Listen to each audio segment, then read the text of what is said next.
Well, it's World Cup season, and we could talk football, but we're not going to do that right now. We're going to talk about all the music that's been coming out recently. All these 7-track wonders from the house of Kanye, and what impact or lack of an impact it will have on the music industry. For today, that was a really weird intro. No flow, bro. The flow works because you're going to introduce it in a second anyway.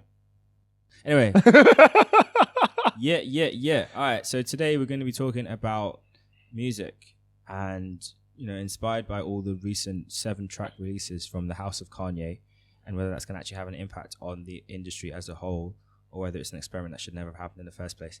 Today, as always, I'm joined by a.m.u.i. and of course Young Marv, aka Craig. Why are you saying Craig? We're just going to call him Craig from here on out because this whole Young Marv thing ain't working. Oh man, for legal reasons. There are other Marvs out there who actually live up to the name. Anyway, so savage. So I think I guess we could start with the whole 7-track wonders. The latest one being Teyana Taylor's 8-track wonder. Doesn't that just kill the vibe though? Yeah. Well, let's start at the top. What did we think of all of these projects from Kanye West? Kanye West's album sucked, in my opinion. I thought it was utter trash. The Nas album felt too short, although that was quite depressing to listen to. And then the Kanye Kid Cudi project also seemed too short. Pusha T seemed perfect. What was the best one for you? Pusha T, because it was it was actually 7 tracks seemed to be perfect for Pusha T's, and because of what he talks about and the story that went on. But then Nas or Kanye and Kid Cudi, they're probably neck and neck for number 2. Kanye's one sucked. I can't listen to a couple of tracks on there. It's hard. Yeah. You get bored very easily. Yeah. I haven't really listened to that. So I think I listened to it just before you jumped on our podcast with teaching the pod, and then haven't listened to it since. It's off my Spotify now. So I gave it a couple listens. Did you get through it in the end? Yes, because it's played through I think 3 times. So I always give that an album that sort of 3 play and then see how you feel. I think track 1's good, but then after that it just feels like it's incomplete. I think it just sums him up. Does it feel too short? It just feels like he had an idea and just it wasn't fully formulated, but then he needed to get an album out, so he just kind of put it out. Well, it turned out he changed a lot of the tracks, according to Charlemagne, who obviously did the interview with him a month after the interview, so that the album wasn't the same album that he did a month before, which sounds like Kanye. Yeah, it's the creative process. Craig, what do you think of it, since we're not calling you Young Marv anymore? Kanye's album, I haven't listened Come to the mic. I haven't listened to it properly. I listened to 1 or 2 tracks and I'm not really impressed. I like Pusha T's album. I like Nas's album. I still think Nas as an artist needs to drop more than 7 tracks. Yeah. The Nas that I liked and listened to, I still like today. When he had it banging, when he had 12 or maybe 16 or 18 tracks on that album, you could listen to it and say, yeah, his body of work is very good. But I feel this album's too short. I hear what you're saying about Nas. Yeah, his album was too short. It just felt like I was getting into it and it was over. Yeah. Although I did find it funny how Jay-Z released his album the day after Nas's album dropped. They're all under one umbrella anyway, most likely. No, they're not. Jay-Z and Kanye ain't been cool for a while now. I mean, under umbrella. All of them know when each other are gonna. Which is why I'm a bit baffled that Jay-Z dropped the album the day after Nas. It's strategic timing. It was very, very good timing. Yeah. Very, very good timing. So do we think the 7-track approach is going to be the future? No, I really hope not. It will spoil the industry. It's an EP. 7 tracks is an EP.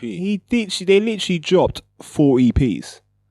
And the problem with that is that when you're going to buy the music now to listen to it, or if you don't buy it, you stream it, you're wasting money. You're not getting value for money. I think Pusha T is the only one. I haven't heard Kids See Ghosts. It's the Kid Cudi, Kanye West. I think it's better than Kanye's. So, but let me know what you think. Of the ones I've listened to so far, I think Pusha T's is the best.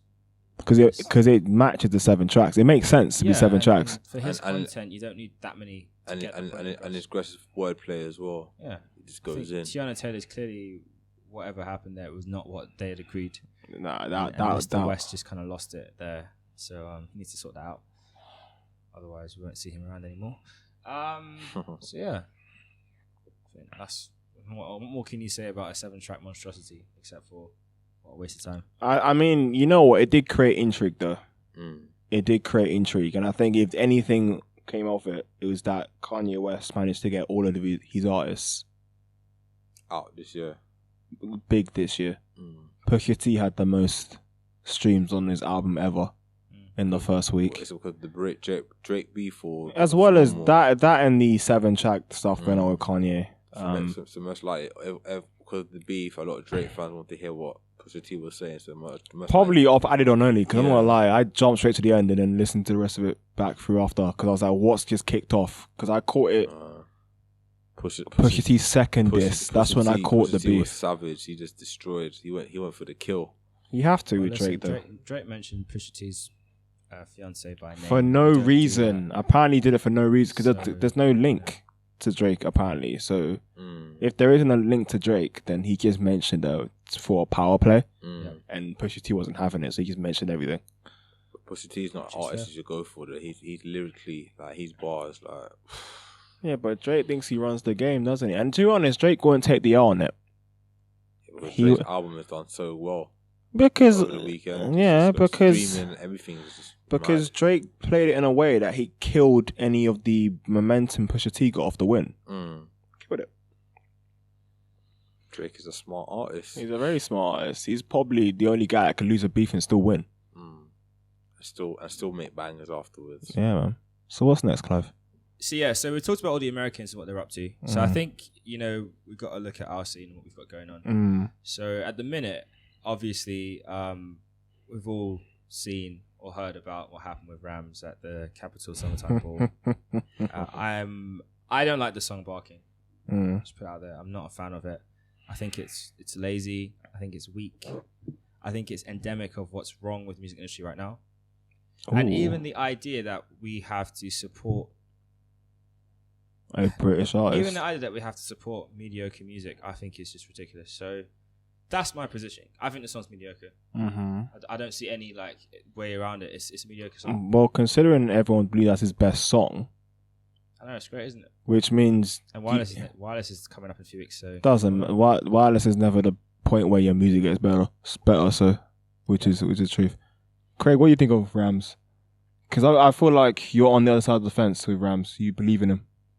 I didn't say I don't believe in him. You believe in him. I said the song's mediocre, and I also said we shouldn't be forced to support mediocre music. I think the problem is my honest opinion is that. Can you hear him? Can't hear me. My honest opinion is that I think Rams as an artist, he had Barking. Barking came out. I heard Barking before it came out officially. Before it came out before everyone heard about it. I heard about it last year. How did you hear about it before? I had access still. My brethren told me about this song to check out this song, and I watched the video. It came out last year. It came out around when did I watch it last year? I think around October time. I was watching it last year before it blew up big. Oh, but you saw it before it blew up, not before it came out. I saw it before it blew up. Yeah, but not before it came out. No, before it came out. No, it blew up. See, big. Context and wording here almost got us to catch up with your mate. I watched the song. I watched the song before everyone knew about who Rams was. Before everyone was talking about him. So when I first heard it, I thought it was it was an alright song. But then when I start hearing it over and over and over and over and over again, I thought, okay, this guy did the Neo approach. It's doing big things. But I think the problem is that with artists that you need to be consistent. You can have one hit, but you need to have more than one hit. I agree. And the problem is Rams hasn't got more than one hit because I'm not feeling family tree. The line that kills me is if I die, we all die. Bun that. I'm not part of that life. I'm sorry. This whole, forget that. The truth is, I'm not even the biggest Rams fan. I heard Barking. I ain't heard nothing since. So you've heard Family Tree. I rate you for that. You don't. He's got a good feature. There's a song he's featured on, which is really good. Yeah, he's got a song with Ray. Declines is not bad. Yeah, but I personally look. I think again, like I said, we're in the biggest issue in the music industry right now is that we're so, because streaming has flipped the game. We're so focused on numbers and attention that we're happy to churn out any And you're garbage. Anything that's palatable, barely palatable, and call it quality music, and then put it out there for other people to consume, which isn't fair. And I think, and my biggest issue with the whole situation, it's unfortunate what happened at the Capital Summertime Ball, but realistically, for those who don't know, just recap that information quickly. Okay, so basically what happened is Rams got invited to perform at our Capital Summertime Ball at Wembley Stadium, so 80 to 90,000 people there watching him perform, and they were doing the song Barking, and he had a backing track playing the track, but I think he had in-ears that weren't molded for his ear and are really cheap, so he couldn't hear the track properly, and he was singing out of sync with the music, which you can imagine, considering the backing music was actually singing the words for that song, which is really simple. It sounded really, really embarrassing. Like, you can't even it just looked like he didn't know what he was doing. And it's unfortunate because that, technical issues can happen, but he's not ready for that platform. No. So that is why I say it's endemic of the issue with the industry right now. Is that we're forcing people to be honest, actually, we're forcing people to grow before they have time to develop and learn from these mistakes. So now, going into Wireless, everyone's judging him. And Wireless, which should have been like a nice launch pad for his career, feels like a last chance saloon. Too early in his career as well. Like, if it goes wrong, then that's it. But to be honest, I'm happy that Rams is an artist. He's trying to do his music thing. He's not on the street selling drugs or doing anything stupid. So, in that point of view, you just have to try and support him the best way we can. You do realize, and we have to give him feedback and tell him, listen, you need to improve. But he doesn't like feedback, though. Yeah, but that's what he needs. if he wants to be a great artist, not just an average artist, then he has to take feedback. Yeah, but he doesn't like feedback. That's going to be his downfall then. No, I know that. I'm just saying, like, we've seen them. Some of us have seen the stories. A lot of artists, like, that's the problem with a lot of artists think they're better than what they actually are. And your restaurant still sucks. You need to take advice and listen to the people who came before you. That is very true. And basically let them help you, guide you, because they've been there, done it, they know. If I was Rams, I'll get someone like Harvey from So Solid, or someone like Asher D, someone who's been there, been through the whole industry, been locked out of the industry, and they know about the industry, and they can help you and guide you and get you into the right direction. My thing is this, whilst we're going about this, trying to help him, elevate him, there are other people out there who are more talented, who should have a bigger platform, given the opportunity to have that kind of a profile, and haven't. It's not knocking his song, like you guys say, it's catchy. I don't like it as a song. Like I said, it's lazy lyrics. It's just, I don't rate it as a song. It's like a nursery rhyme song. Basically. The truth is, though, like, I just think it's rubbish. Wasn't the theory back in the day you had to create a pop song that popped, and then, ironically, and then go and do your own stuff afterwards? Wasn't that the theory before? Back in the day, a lot of artists were doing that. Like, Skepta was doing that, Chipmunk was doing that. They already had a body of work to begin with. I know. So... No, they would go they had a body of work, but they all of them were chasing the pop because that's the way they were making money. The only artist that wasn't chasing the pop money was Giggs. Giggs has kept it real from day one. JME as well. There's a few artists I can name that weren't chasing the pop. They were just doing proper. But the problem with proper music. No, it's fair, and it just means the graft is longer. But I always that theory I always had in my head, because I remember whenever at one point I tried to do music, didn't work out too well, but. Like, you had to go the pop route to get the fans. Yeah. Then you do whatever you want afterwards. So your first album was usually the let's catch everyone, let's make like waves, let's make sure you grow in the business. And then second album is like a bit more of like you. Yeah. And then from that point onwards, you can sort of adjust it, because like most artists from like up to 2010, 2011 have that pop album to start with. Kanye West is probably the exception to the rule. College dropout. I said Tiny Temper, UK Tiny Temper. When he dropped that Pass Out, everyone was thinking, this guy, Pass Out, can't believe it. No, Pass Out was a banger. It was a banger. I mean that. It was a slow burner though. It was a slow burner though. Tiny Temper made a tune called Wifey Rhythm back in the day. Oh yes. That's what I mean. People were sleeping saying, he was in the game from like 05, sir. People were mocking him thinking, who's this Wifey Rhythm guy? Then he came up with Pass Out, and Pass Out changed the game. And he dropped that album. That album was so dope.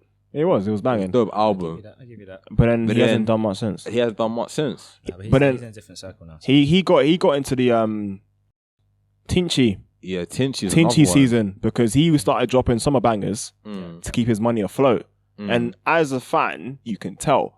So Tinchy did it for 3 or 4 years straight, where he was a summer banger, top 10, money sorted. It's like Lethal B. Lethal B's another one. Shout out Lethal B. Yeah, but he's figured out how to make money. He knows how to make a banger. Yeah. Festa Skank, Ferrari, lots of tracks. How does any of this help Rams going forward? Because I mean, he needs to learn. He needs to learn of someone like a Lethal B. To Lethal B, I need some advice. Can you help me? Because I think that the most disheartening thing, I mean, even as much as I say I don't like barking, I've said that like 6 times on this podcast. I don't like it. But anyway, we're making that a meme.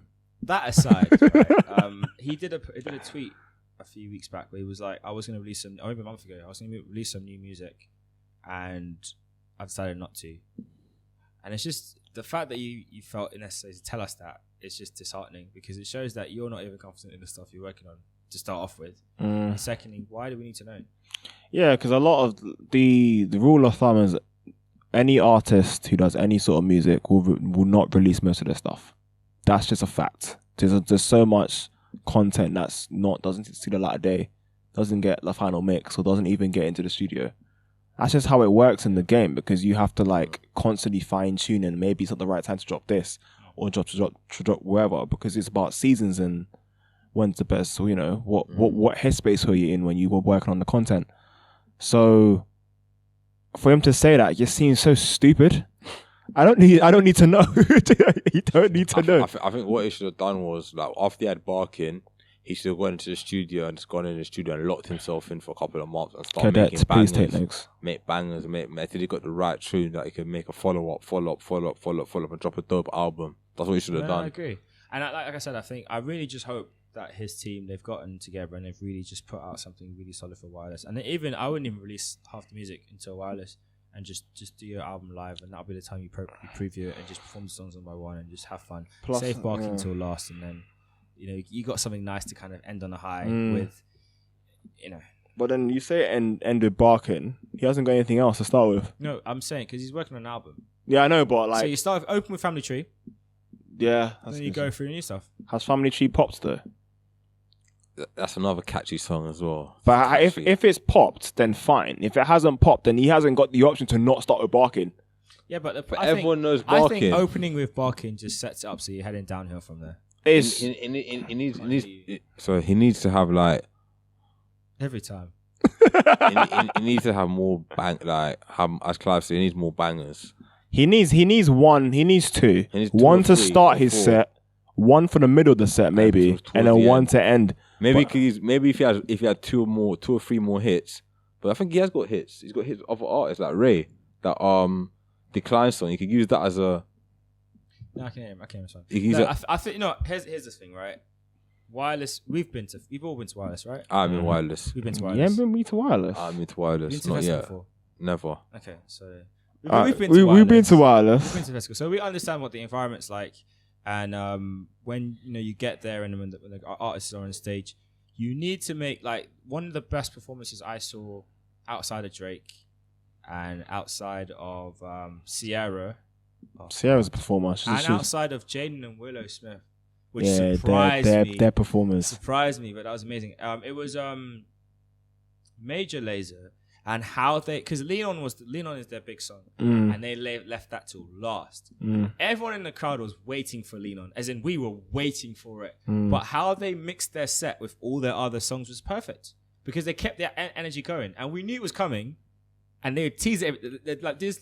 The sound would come through every now and again, and then they'd lock it off, and then kept next song. So they teased it enough, but they kept us on our toes, edge, and they had mosh pits going on, and the energy was there. So that's one thing he needs to be very careful of, is just make sure that, you know, when he hits the stage, he's got the training on stage presence, how to work the crowd, how to start off start off right, when to start off left, when to go middle, and I think the most important thing is, please just sing the lyrics. Don't be doing this whole because look, I could go to YouTube and listen to music if that's the case. If I'm going to a festival, I want to feel like you're putting in effort too.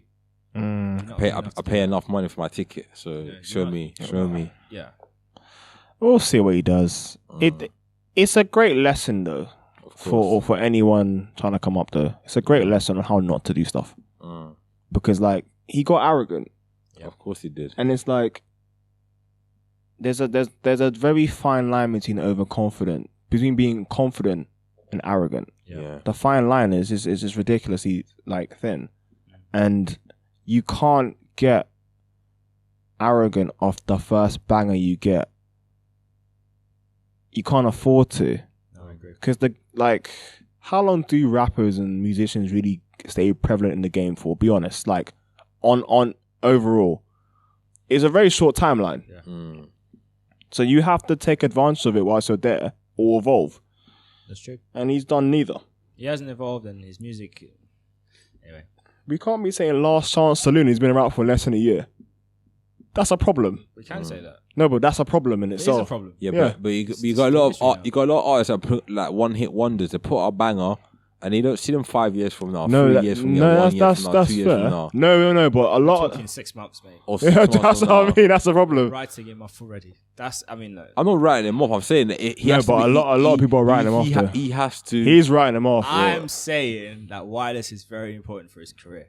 If he doesn't have a good wireless, it's going to be very hard for him to come back. to get bookings. Yeah, because right now, No, he'll get bookings. Right He now, just won't get everyone's good thinking bookings. about the summertime ball.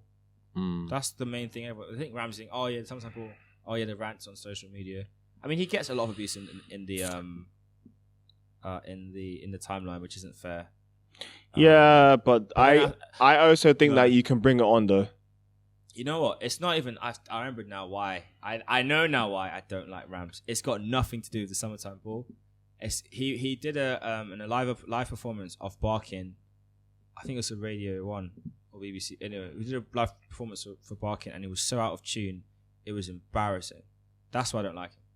He can't sing. Is it me or does everyone use auto-tune nowadays? Yeah, but it just it was just terrible. No, I can imagine it was. There's owning auto-tune and that, saying I can't really sing, but here I got a little melody. Like, so I won't name people that do it, but we know the ones that do.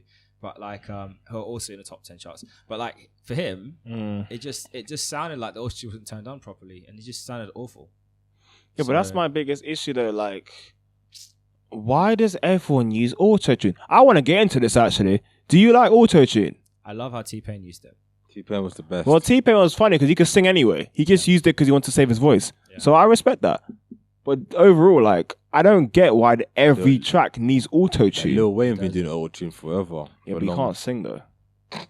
I think If it's gonna save the situation, save the situation. But I think the person who ruined auto-tune was 50 Cent, and then the person who took it too far was Chris Brown. yeah, I think there's a song when you can hear T-Pain and Chris Brown have a song, which is it's not like an officially released song, but it comes out anyway. And you can hear T-Pain in the beginning is telling him how to use it.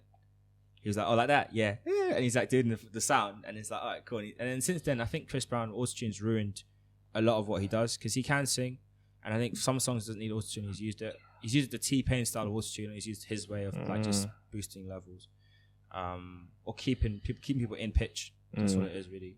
And what T-Pain was doing is that what you were hearing was his voice changing pitch. That's why it made that distorted sound. Because normally that is silent, and he just did it so you hear the pitch changing as he's changing. So yeah. I don't know. I don't like it, though. I'm not a fan of auto-tune. I never have been a fan of auto-tune. But if it's used properly, I love it. Yeah. But it's not. I just feel like it's a crutch. It is. It's not helped Rams much. Nah. No, because he hasn't executed it with it anyway. No. If you know you can't sing, pull a Britney, just lip sync. Keep it moving. You know what, I think going back to that summertime ball, I think the worst thing that happened is he didn't really control the situation because he could have easily gone, "All right, guys, hold on one sec. I might lick my ting from Barking. 7 a.m. in the Morning, She's- yeah. Yawning. and Yeah. she's. He I could- might lick my, and then the tune could come in from there and then just carry on. But obviously, he's no experience, so. That's bad management though. Yeah, his team Because just, he they ain't getting no shirts for that. who's it? Zayn Malik, the guy from One Direction. He didn't do wireless, not wireless. Capital Summertime. The first year after he dropped his album, and they said anxiety, but it's probably the best thing that happened to him. Because if you don't do one on your first time or anything, it's the first impression. Yeah. That's true. They won't invite you back. Nah, you may still if you have a banger throughout the rest of the year, you're coming back to wireless. But I think the other thing is it calls into question how good you really were. Because realistically, on One Direction, he hit all the high notes. The notes that out of nowhere, he hit them. So if he went there and did a really poor show, which he wouldn't because he's far too experienced, but if he did, then everyone would be like, It was like JLS He fell off, when the minigun had to go solo. Yeah. Anyway. So that it's true. Like, and so he didn't do it, and he's had his stuff with Gigi. I won't go into that. It's not my life. I don't care. So, yeah. So I think he should not have taken Wireless that year. Not Wireless, Summertime.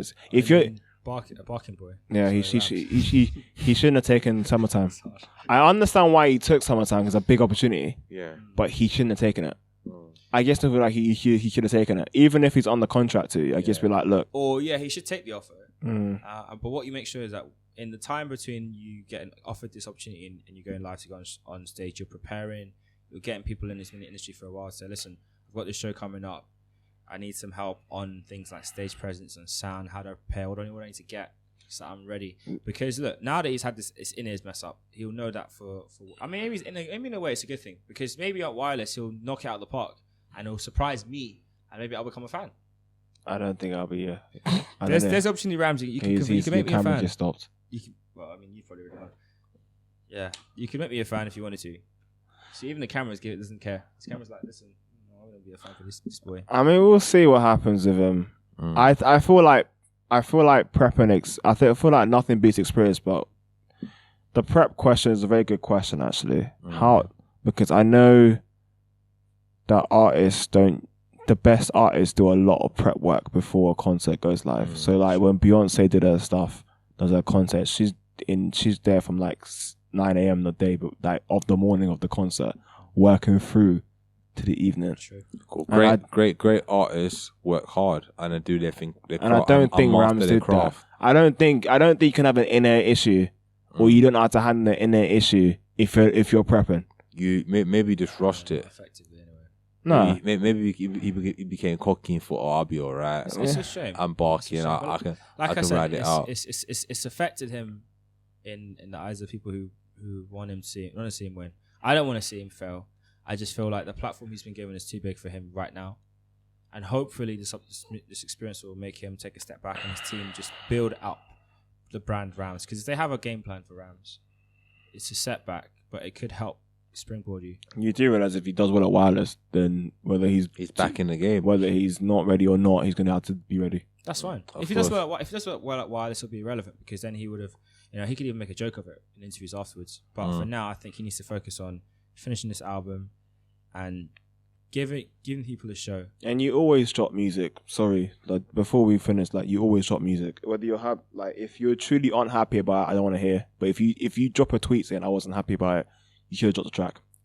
Or just don't tweet. Yeah, or don't tweet about it. Leave Twitter fingers to the true pros.